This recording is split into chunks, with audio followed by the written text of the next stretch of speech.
Fala galera, a paz de Jesus e o amor de Maria. Tudo bem então? Ontem a gente terminou o livro do Atos dos Apóstolos e hoje a gente vai começar a carta de São Paulo aos Romanos. Então a gente viu que no finalzinho ali, Paulo ele chegou lá em Roma. E agora a gente vai ver a carta que ele tinha direcionado para a comunidade que tinha formado lá em Roma. Por isso que é a carta aos Romanos, né? Então vamos iniciar a nossa meditação de hoje invocando sobre nós a Santíssima Trindade. Em nome do Pai, do Filho e do Espírito Santo. Amém. Esperai, Senhor, nossas ações e ajudai-nos a realizá-las, para que em vós comece e para vós termine, por Cristo Senhor nosso. Amém. Então vamos pegar lá na Bíblia Ave Maria, na página 1449, capítulo 1. Vai dizer assim: Paulo, servo de Jesus Cristo, escolhido para ser apóstolo, reservado para anunciar o Evangelho de Deus.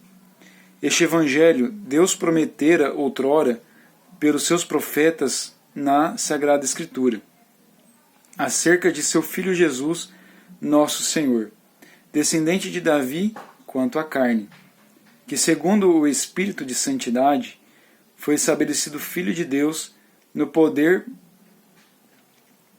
por sua ressurreição dos mortos, e do qual temos recebido a graça e o apostolado, a fim de levar em seu nome todas as nações pagãs à obediência da fé, entre as quais também vós sois os eleitos de Jesus Cristo.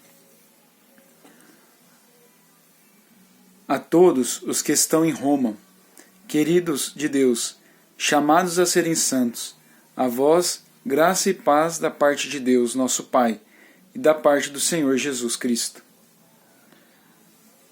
Muito bem, então, essa primeira parte é a saudação de Paulo a essa comunidade dos romanos. Então, olha só, ele diz que ele foi escolhido para ser apóstolo. Ele não participou com Jesus lá antes, na sua vida normal.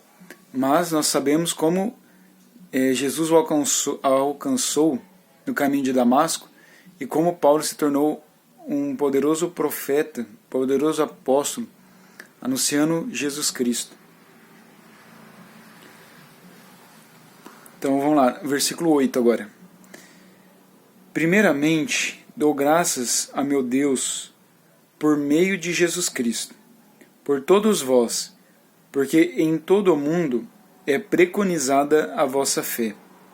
Pois Deus, a quem sirvo em meu espírito, anunciando o Evangelho de seu Filho, me é testemunha de como vos menciono incessantemente em minhas orações. A Ele suplico, se for de sua vontade, conceder-me finalmente ocasião favorável de vos visitar. Desejo ardentemente ver-vos, a fim de comunicar-vos alguma graça espiritual, com que sejais confirmados, ou melhor, para me encorajar, juntamente convosco, naquela vossa e minha fé, que nos é comum. Pois não quero que ignoreis, irmãos, como muitas vezes me tenho proposto a ir ter convosco. Eu queria recolher algum fruto entre vós, como entre os outros pagãos, mas até agora tenho sido impedido. Sou devedor a gregos e a bárbaros, a sábios e a simples.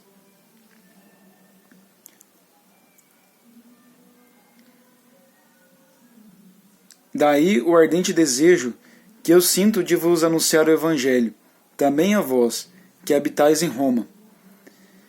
Com efeito, não me envergonho do Evangelho, pois ele é uma força vinda de Deus para a salvação de todo o que crê, ao judeu em primeiro lugar, e depois ao grego. Porque nele se revela a justiça de Deus, que se obtém pela fé e conduz à fé, como está escrito, o justo viverá pela fé.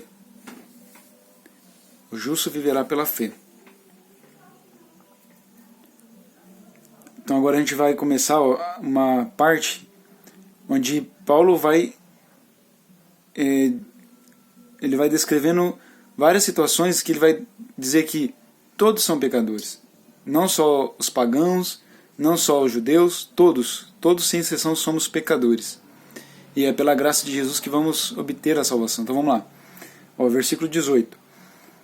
A ira de Deus se manifesta do alto do céu contra toda a impiedade e perversidade dos homens, que pela injustiça aprisionam a verdade. Porquanto o que se pode conhecer de Deus, eles o leem em si mesmos, pois Deus lhe revelou com evidência.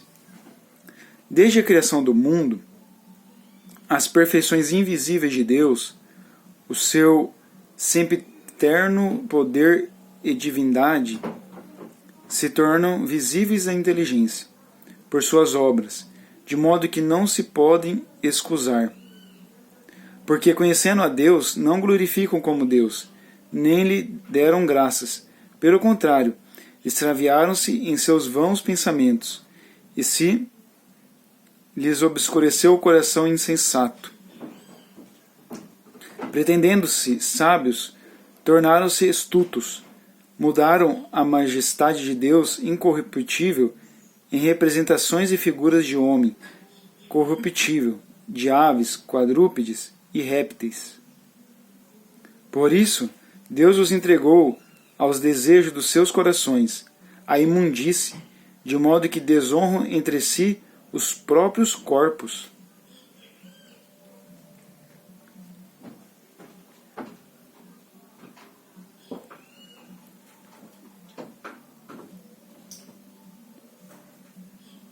Versículo 25. Trocaram a verdade de Deus pela mentira, e adoraram e serviram a criatura em vez do Criador, que é bendito pelos séculos. Amém. Por isso, Deus os entregou a paixões vergonhosas. As suas mulheres mudaram as relações naturais em relações contra a natureza. Do mesmo modo também os homens, deixando o uso natural da mulher, arderam em desejos uns para com os outros, cometendo homens com homens a torpeza, e recebendo em seus corpos a paga devida ao seu desvario.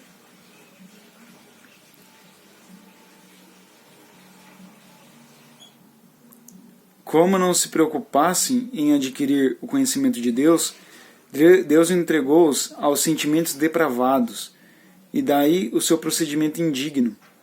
São repletos de toda espécie de malícia, perversidade, cobiça, maldade, cheios de inveja, homicídio, contenda, engano, malignidade, são difamadores, caluniadores, inimigos de Deus, insolentes, soberbos, altivos, inventores de maldades, rebeldes contra os pais, são insensatos, desleais, sem coração, sem misericórdia. Apesar de conhecerem o justo decreto de Deus, que considera dignos de morte aqueles que fazem tais coisas, não somente as praticam, como também aplaudem os que a cometem. Então, essa é a primeira parte do capítulo 1.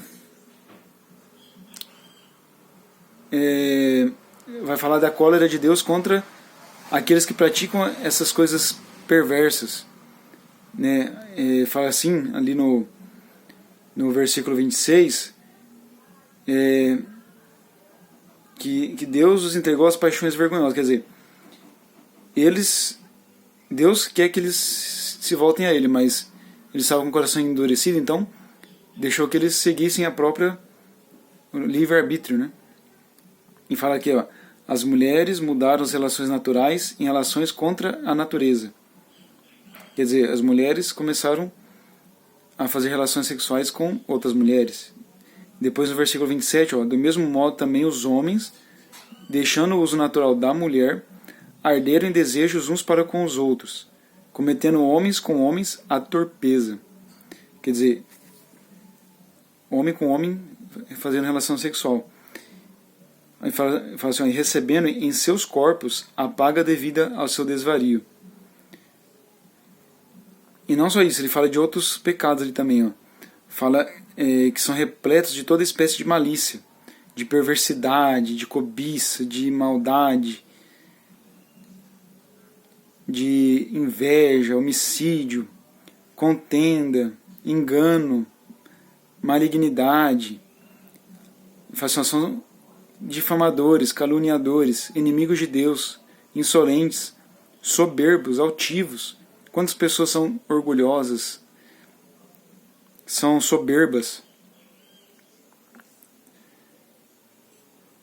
inventoras de maldade, rebeldes contra os pais. Quantos filhos são rebeldes contra os seus próprios pais, não obedecem, não escutam seus pais, são insensatos, desleais, sem coração, sem misericórdia. Apesar de conhecerem o justo decreto de Deus, que considera digno de morte aqueles que fazem tais coisas, não somente as praticam, como também aplaudem os que as cometerem. Então Paulo começa aqui já alertando a comunidade de Roma, e a nós que lemos agora, contra esses pecados, que nós devemos nos converter e não mais buscar essas obras da morte, obras que nos levam ao pecado, à morte, mas nos convertermos e sermos limpos pelo sangue de Jesus. Então vamos lá. Capítulo 2 agora. Assim é inexcusável ao homem, quem quer que sejas, que te arvoras em juiz. Naquilo que julgas a outrem, a ti mesmo te condenas, pois tu que julgas fazes as mesmas coisas que eles. Então aqui está falando sobre aqueles que ficam julgando, condenando, né? Nós devemos sim ter a correção fraterna, mas não o julgamento. Então, olha lá, versículo 2. Ora, sabemos que o juízo de Deus contra aqueles que fazem tais coisas corresponde à verdade. Tu, homem, que julgas os que praticam tais coisas, mas as cometes também, pensas que escaparás ao juízo de Deus? Ou desprezas as riquezas da sua bondade, tolerância e longanimidade, desconhecendo que a bondade de Deus te convida ao arrependimento? Mas pela tua obstinação e coração impenitente, vais acumulando ira contra ti, para o dia da cólera e da revelação do justo juízo de Deus, que retribuirá a cada um segundo as suas obras. A vida eterna aos que, perseverando em fazer o bem, buscam a glória, a honra e a imortalidade. Mas ira e indignação aos contumazes, rebeldes à verdade e seguidores do mal. Tribulação e angústia sobrevirão a todo aquele que pratica o mal, primeiro ao judeu e depois ao grego. Mas glória, honra e paz a todo que faz o bem, primeiro ao judeu e depois ao grego, porque diante de Deus não há distinção de pessoas. Versículo 12 agora. Todos os que sem a lei pecaram, sem a aplicação da lei perecerão. E quantos pecaram sob o regime da lei, pela lei serão julgados. Porque diante de Deus não são justos os que ouvem a lei, mas são tidos por justos os que praticam a lei. Então não é só por ouvir, é aqueles que praticam. Versículo 14. Os pagãos que não têm a lei fazem naturalmente as coisas que são da lei, embora não tenham a lei. A si mesmos servem de lei. Eles mostram que o objeto da lei está gravado nos seus corações, dando-lhes testemunho à sua consciência, bem como os seus raciocínios, com os quais se acusam ou se excusam mutuamente. Isso aparecerá claramente no dia em que, segundo o meu Evangelho, Deus julgar as ações secretas dos homens, por Jesus Cristo. Mas tu, que és chamado judeu, e que te apoias na lei, e te glorias do teu Deus, tu, que conheces a sua vontade, e instruído pela lei, sabes aquilatar a diferença das coisas, tu que te ufanas de ser guia dos cegos, luzeiro dos que estão em trevas, doutor dos ignorantes, mestre dos simples, por que encontras na lei a regra da ciência e da verdade? Tu que ensinas aos outros, não te ensinas a ti mesmo? Tu que pregas que não se deve furtar, furtas? Tu que dizes que não se deve adulterar, adulteras? Tu que abominas os ídolos, pilhas os seus templos? Tu que te glorias da lei, desonras a Deus pela transgressão da lei. Porque assim fala a Escritura: por vossa causa, o nome de Deus é blasfemado entre os pagãos. A circuncisão, em verdade, é proveitosa se guardardes a lei. Mas se fores transgressor da lei, serás com tua circuncisão um mero incircunciso. Se, portanto, o incircunciso observa os preceitos da lei, não será ele considerado como circunciso, apesar de sua incircuncisão? Ainda mais o incircunciso de nascimento, cumprindo a lei, te julgará que, com a letra e com a circuncisão, és transgressor da lei. Não é verdadeiro judeu o que é exteriormente, nem verdadeira circuncisão a que aparece exteriormente na carne, mas é judeu o que é interiormente, e verdadeira circuncisão é a do coração, segundo o espírito da lei, e não segundo a letra. Tal judeu recebe o louvor não dos homens, e sim de Deus. Palavra do Senhor, graças a Deus. Então olha só, Paulo aqui fala aos romanos e fala pra gente. Primeiro capítulo ele saúda, né, cumprimenta. Depois já lista aqui vários pecados que os homens cometem. E dizendo ali que a cólera de Deus está sobre os judeus e sobre os gentios. Então todos pecaram, todos têm pecado. Mas a gente não deve julgar os outros, mas deve abrir sim,